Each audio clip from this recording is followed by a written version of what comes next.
Just wanted to come up here tonight and give him my life. And he's done so much for me. When I was younger, I used to think that he was never there, and he showed me differently. When I was born, I have a twin brother, Donald, and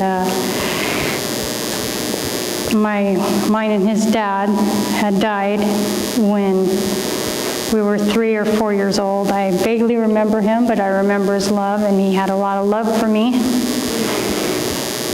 And for a long time, I think, the enemy tried to block his love for me and make me think that he didn't die, he went away, and that he didn't love me, and this and that. Well, the Lord's shown me differently now. I know that he actually did pass away, and it wasn't just that he wanted to leave me, but he was with me. Through that part of the family, I know there was lots of prayers over my life, and I'm so thankful for it, because I have one heck of a story, but he's with me, so. My dad passed away, and I was left to a mother she was 28 when she had us, and she, in her mind, she was more like 15 and more of a natural, pure 15, wasn't really ready to have me and my brother, but, the Lord made it so she had us, but,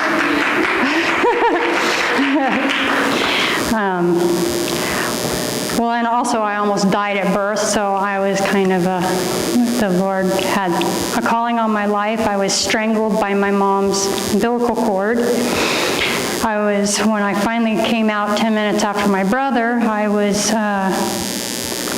the doctors beat my butt until I cried, which they didn't think I was going to cry, and about the time they're ready to give up, I cried. So the Lord he's been there, and he's had a purpose for me, and I just really haven't known it till now. And so anyways, after my dad had passed away, my mom got another boyfriend shortly after. That was way older than her, way older, like could be a father to her, maybe even a grandfather to her, and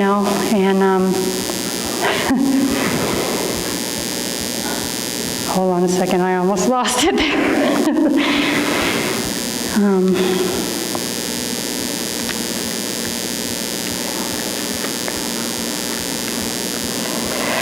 So then my mom,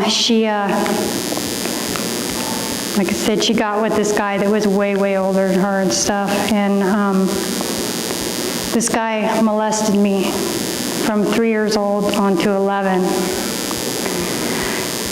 My mom, during those times, probably when I was 5, me and my brother went into a home for a little while because my mom was having surgery for having a hysterectomy. And they were all over my school knowing that something was going on, but I wouldn't tell them because I felt that I had to be there for my mom and my brother. So I stayed. And I pretty much took care of our family. I took care of my brother and myself, and I was pretty much the one who kept that house and kept that family. But being molested all those years, and then finally, I told my mom, I probably told my mom several times, but maybe she didn't want to believe it or anything. And she kind of called me names and this and that, and I think it was because of her own fear of being alone that she did that. And then she got another boyfriend when I was 11. And that guy helped me put that guy in jail. 2 days afterwards, he raped me. He told me that if I told anybody that he was going to kill my family, kill my brother, kill my mother. But I was bold enough still yet to say something because something inside me told me it would be all right. It'd be all right for me to say something. Well, I told my mom, and she was furious, but she was furious at me because I don't know if she thought I was trying to take her boyfriend or what, but she would like to believe anything but what I had told her. And after that had happened, I pretty much was on a run. It started my whole run. It started out with me having boyfriends after that and having sex and thinking that was the only way of love, because that's kind of what my mother showed me, even though she didn't mean to, that's the only way that I could feel love, if I was having sex with them or whatever. And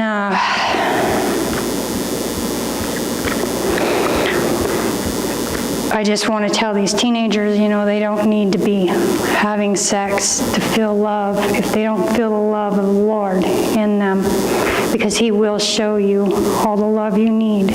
If I had known that, even through those years, I'd grown up going to church. My mom took me to church, but we were just like every other Christian out there that claims they're Christian.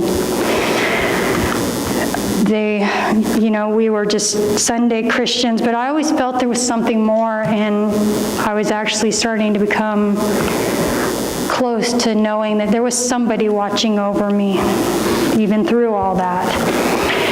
I asked the pastor of the church, I said, "Can I be baptized? I want to be baptized." And they told me no.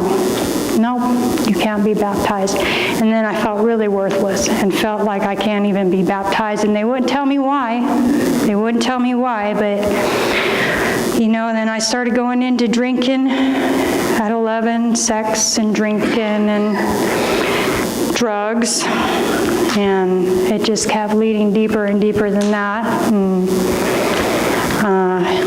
And then I had a dad for a very short time while I was going through that my mom married, and he was a good man. He was a really, really, really good man, but unfortunately we only had him for about 2 years. And I took care of him in the last days of his life.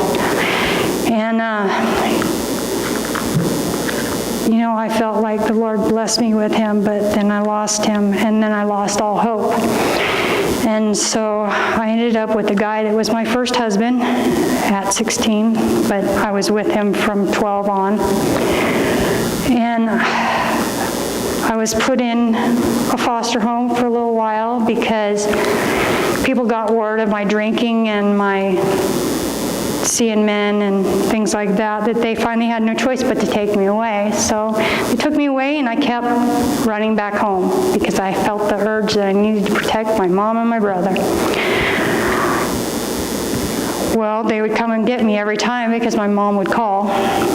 And finally I went to a group home, and I ran away from it. Met my boyfriend, who became my husband at 14. We were boyfriend and girlfriend from 12 on, but we hitchhiked all the way across the state from Auburn to New Jersey. Took us a month and a half to get there, but the Lord was with me. I know He was now, because there could have been, what could have happened to young girls out there. My husband could have been tossed out of trucks. I could have been raped. I could have been killed. Anything could have happened, but it didn't. So we made it there by a month and a half later. And at 14, I was pregnant. About the time that I started getting resolved that I was going to have a baby, I lost it 6 months along. They told me the baby was alive, and it wasn't. It didn't even have a heart. It was going off of my heartbeat. So they told me they'd have to abort it, make my body go through it. Well, I was so scared at that instant that I just naturally went in and just came out. But still, yet I carried on, and I had jobs and under false names and things like that to try to take care of me and my husband. This is where I got it wrong, right? Take care of me and my husband. But then shortly after, I got pregnant with my first son. And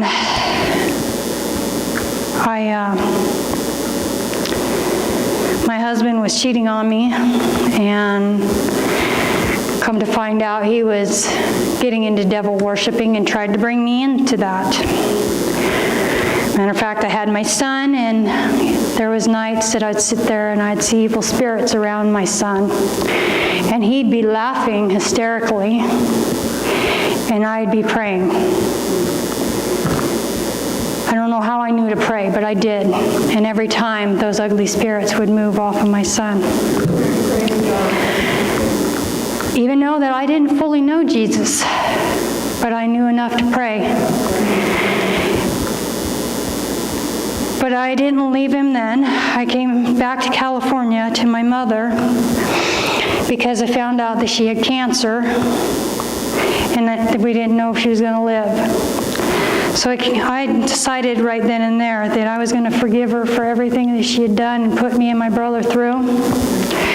That even though she didn't never show me love, that I was going to show her love. She was going to go away at least knowing she was loved by me, no matter what. And then I came out and found out I was pregnant with my second one. And I decided I needed to get things right, and so I married the man in hopes that, even still thinking, yeah, there's a higher power, there's something out there, and he's going to change this man I'm going to marry because I am doing the right thing. I'm going to honor him in marrying this man and trying to make things right. Well, things got even worse. Then he started throwing me through walls. He started hurting my kids. And I had no choice but to leave. I knew what it meant to be married, even at that age, that it was a forever thing. You were going to do it, and you were going to do it forever, in intense forever. Well, when it came down to him hurting my kids, no, I couldn't do it. So I left him, and I have 5 kids by 3 different men. And all of those 3 men I had fairly long relationships with, but through those relationships, all they did was bring me pain. One of them almost killed me twice and raped me. The other ones put me down day after day after day after day after day. I got to thinking I was no better than all that, and I was deep into the drugs. I'd have a kid and go right back at it, and have another kid and go right back at it. Well, got to a point in my life where I was so bad on drugs, and the man who almost killed me, I was afraid to go to sleep. I got him out of my house, but I was afraid to go to sleep, so I'd just do drugs and stay up and stay up and stay up, thinking I got to protect my kids. Got to protect my kids, even his own daughter, which is my middle daughter. I got so whacked out of my mind, I ended up with different boyfriends. One that I had a gun held to my head, telling me that because he was so high on drugs, he was telling me, "What are you smirking at? You smirk at me one more time, I'm going to pull the trigger." And I said, "What have I got to lose? Pull the trigger.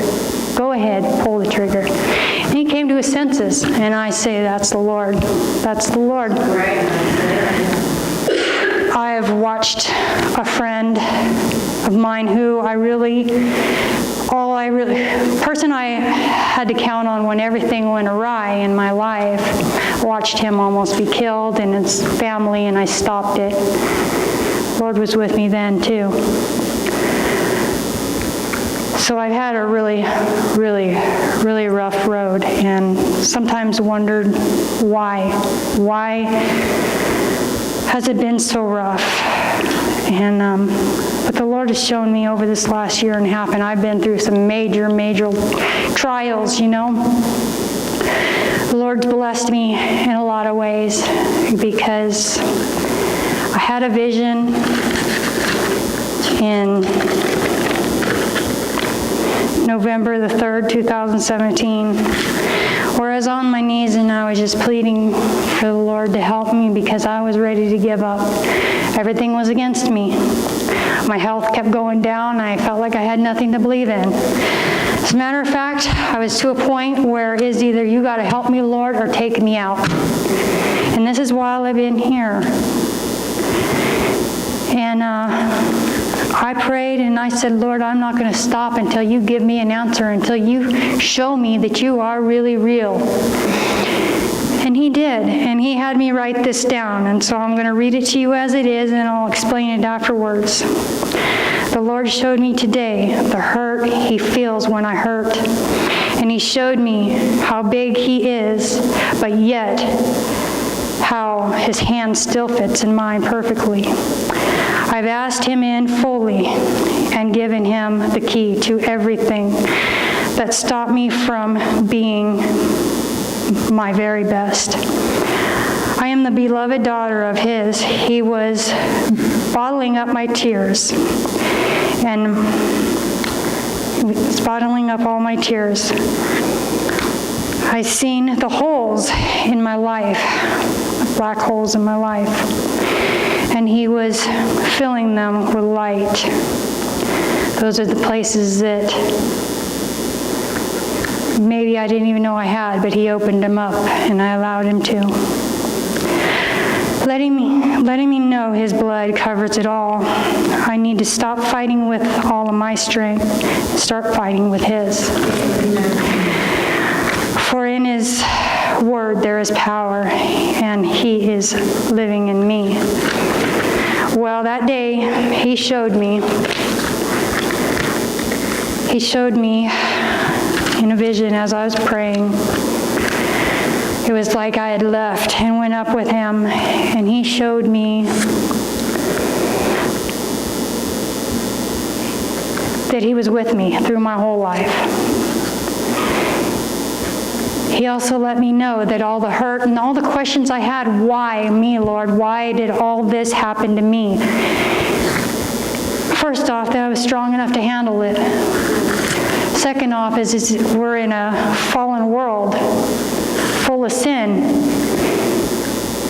and I have my own choice to choose him or not.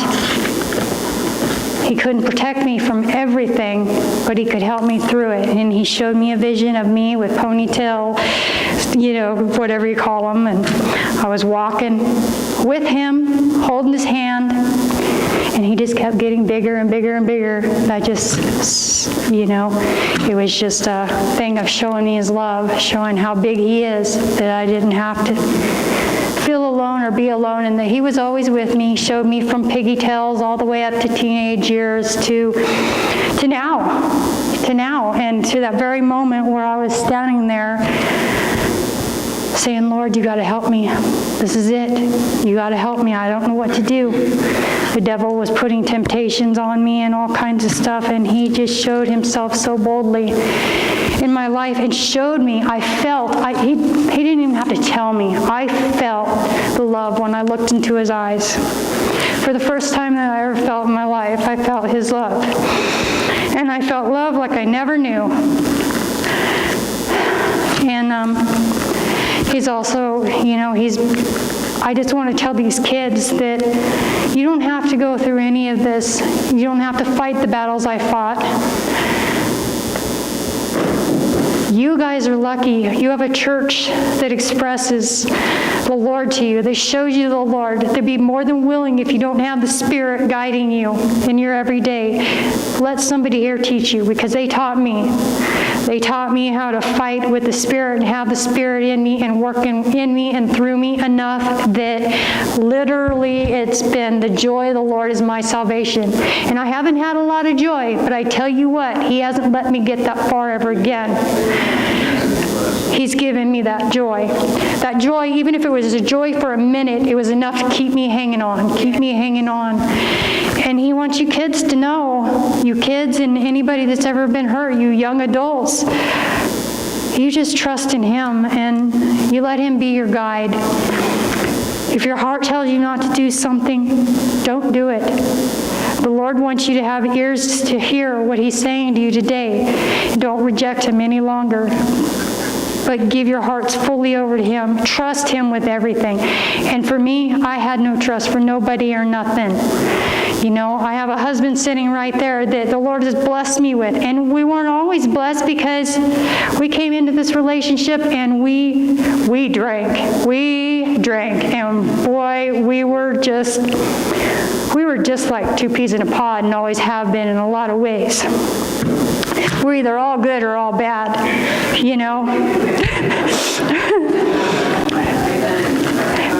And man, I'm telling you, the bad got really bad, but the Lord changed it around. And I have a cousin that kept, I went to church before here, I went back to church. And I love the pastor that was there. He's been in my life for a long time, but he never really taught me on the Holy Spirit. But I tell you what, if he didn't open the gate for the Holy Spirit to keep on, them seeds and the growth and everything else, I wouldn't be here today. I got back in contact with my cousin a year before I started coming here, and she kept telling me, you need to come to church, you need to come to church. I wasn't sure I was ready to submit my life to the Lord fully. I wasn't sure that at the time, and this sounds terrible, but I wasn't even sure that he deserved it. I was mad, it's like, wasn't even sure that he deserved it. But I got to a point where, she kept inviting me, and I would never tell her yes, I'd say maybe, and she got to know, and every time I said maybe, I wasn't going to be here. And she even told me, you can come drunk, and I said, I know I can, because I had in the other church, I walked in just flat drunk and cried my eyes out, and, maybe on drugs too a couple times, but, the Lord, a long time ago, it was like He had told me that even though I was doing bad, to keep coming. And I think He was telling me that because He had this plan for me, this plan that He's got in my life. And I just can't be so much more thankful. And so finally I came to church, and I knew that once I came to church with her, I was done. I knew it because, and my heart wanted it so bad, so bad. I came in here the first day, and I just felt the Holy Spirit all over me like I never have felt, ever. This church has taught me how to work in the Holy Spirit. They've taught me how to, they've brought me along. I've had so many people support me throughout this whole thing since I've been here. So many different people in raising me up for what the Lord has for me. And I'm thankful for every one of you. Every one of you. Yeah, I was done that first day. I was done. I was sold out. But I still walk through the trials every day, and I still walk through the temptations. But the Lord has promised me something if I got up here and I delivered this message, that there's hope for all of you guys, and to explain what I've been through, that He would bring me into deeper with Him. And that's all I want. I want a deeper love with Him. I want a deeper joy with Him. I want all of that. But He's also restored my relationship with my mother. He's restoring my relationship with my kids. It's a bumpy road right now because Mom's changed. But I know He's going to restore it back to me, all of it. He's taken away my guilt. He's taken away my shame.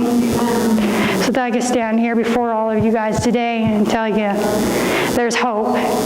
And so I just want to give all thanks to the Lord. And that's what I have.